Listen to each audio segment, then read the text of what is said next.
Madre John Madden, El Diamante, Mexico, Veracruz State.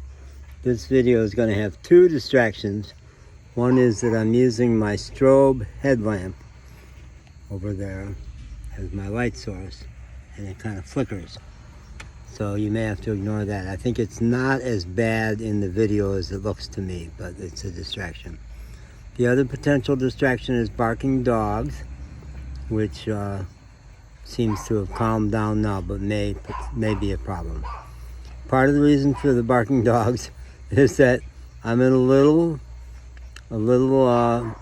pueblo in Mexico of 300 people, where, like most of rural Mexico, dogs on one level have a good life in that they have almost total freedom, and some of them seem to really enjoy it. They also are almost totally ignored by people. And when people think of dogs as being lazy, listless, just laying around all day, these dogs are depressed. They're depressed because they've given up. Dogs as a species love. They were put on the planet to share love. They give it so generously, and they need it. They need love to thrive. They need us to love them. And the dogs in this town get no love. There are a handful of dogs that are clearly owned by somebody, but most of them just kind of shuttle around the pueblo and get food somewhere.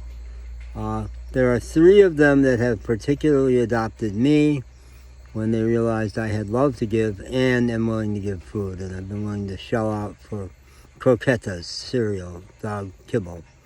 And I'm giving these 3 dogs, at first it was 1 solid meal a day, now it's 2.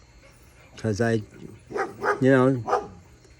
thing that's missing in the spirituality of the people in this pueblo, and they all are Catholic or Pentecostal or Jehovah's Witness or something, is Jesus said, "Whatsoever you do to the least of your brethren, that you do unto me," right? He said that. So did he say you're allowed to choose certain species you don't like and just allow them to suffer, for you not to feel any pain when they're starving? No, I don't think that's the way it works.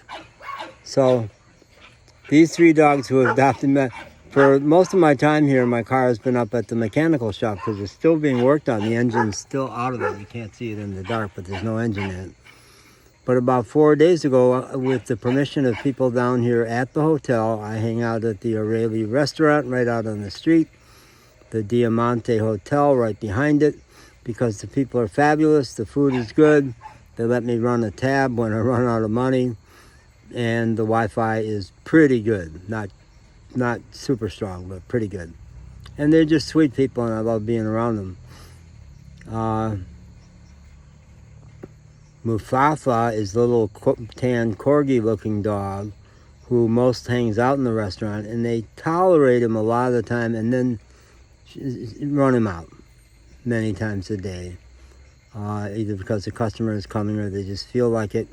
And there are a couple of the guys who are really good guys who somehow their spirit, and they're both deeply spiritual men, somehow their spirituality leaves dogs out, and it's formidable to treat dogs badly, to really run them out in mean ways. And what I've seen is that especially the big black dog, who did have a name, someone had given him the name Jason down here. He is a big dog. He is the most powerful physically dog down here, and really indomitable, very fearless. But a baby, oh my God, he wants love, and he just looks deep in my eyes and says, "Oh, don't ever stop petting me, please." And he leans into me. And so these 3 dogs, Mufafa, Jason, and a big tan German Shepherd-looking female dog, the only female of the crew, who did not have a name, also hangs out in front of the store across the street from us, which is run by the daughter-in-law of the family, and she's a great person. So the tan dog and the big black dog hang out over there. Mufafa mostly hangs out at the restaurant, but now they all hang out with me, and they just cannot stop themselves from following me into the restaurant, even though they're going to get run out. And now they're hanging out by my camper van in the yard behind the hotel, But what's driving them crazy still? I don't get it. I think it's something else. Because those dogs settle down. They do settle down after a while. There's a noise coming from up by the house. I think there's something going on up there that's got them crazed. They have sad lives. Especially the two big dogs have very sad lives. Tethered all day long. It wouldn't even be legal in Asheville, North Carolina, where I lived for 16 years ago. There was a no, you can't tether, leave a dog stake out. It's so inhumane, it's just not allowed.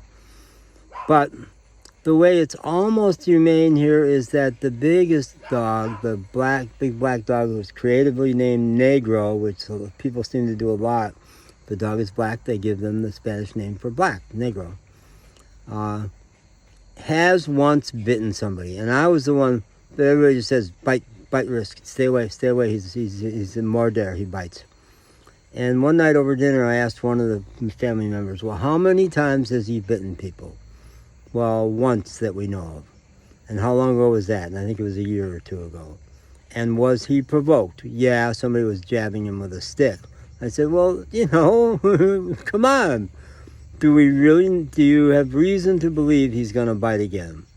Well, we can't tell, but he did once. Now, here's a way it's more humane down here. In the U.S., that dog would be destroyed. If they bite somebody, you kill him. So his life on a relatively short tether is maybe better than being destroyed. I'm not sure all the time. But anyway, who have volunteered hours and hours and hours walking dogs at the Humane Society, who was a professional pet walker, and who develops spectacular dogs. My dogs become spectacular dogs because I give them so much love and respect and freedom off leash, exercise, long walks all the time. They turn into fabulous, unbelievable dogs. People go, how many millions of dollars did you pay a trainer to get that dog to behave like that? I said, no, we worked it out together over 8 months. We just like and respect each other. So I'm saying, I think that dog's not a bad dog. I think he's not a bad dog. So after 2 sessions where I stood a few feet outside of his tether and tossed him treats, he was acting so calm. This is yesterday morning around 10 o'clock. So calm and so peaceful. I thought, this dog's no problem. And I held out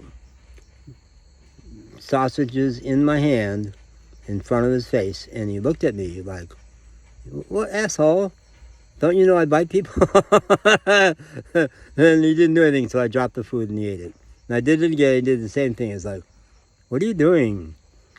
So I did it a third time, and he says, somebody's got to teach you a lesson, Jack. And he bit me on the hand. Pretty good bite. He could have snapped off a finger because he's a big, powerful dog. But I had to go to the doctor, and they chose not to stitch it, which it's going to be one ugly scar, which I'm glad for, because I'm so sick of bimbos, mostly females, in the U.S. Well, down here, people are scared of dogs. The first question is, does he bite? Does he bite? Does he bite? So apparently, but I think it's a legend more than anything. But people in the U.S. will say, I was bitten by a dog, and because of that, I have a right to say that all dogs in the U.S. have to lead miserable lives on leashes their whole lives, no matter how good they are. That's really what people say to me. And I want to be able to show them my hand and say, show me your scar, bitch. Come on, show me your scar. Is it better than that? I got that a month ago, and I worked through my trauma. Did you get therapy for your trauma? No. So then shut up. Till you get therapy, it's easy to fix that kind of trauma. It's easy. They know how to do it. And I did it myself. I worked through the trauma. So get out of my face. My dog is not going on a leash because you're a wimpy, whiny bitch. Sorry. Okay, that's getting close to 10 minutes, so I shut up.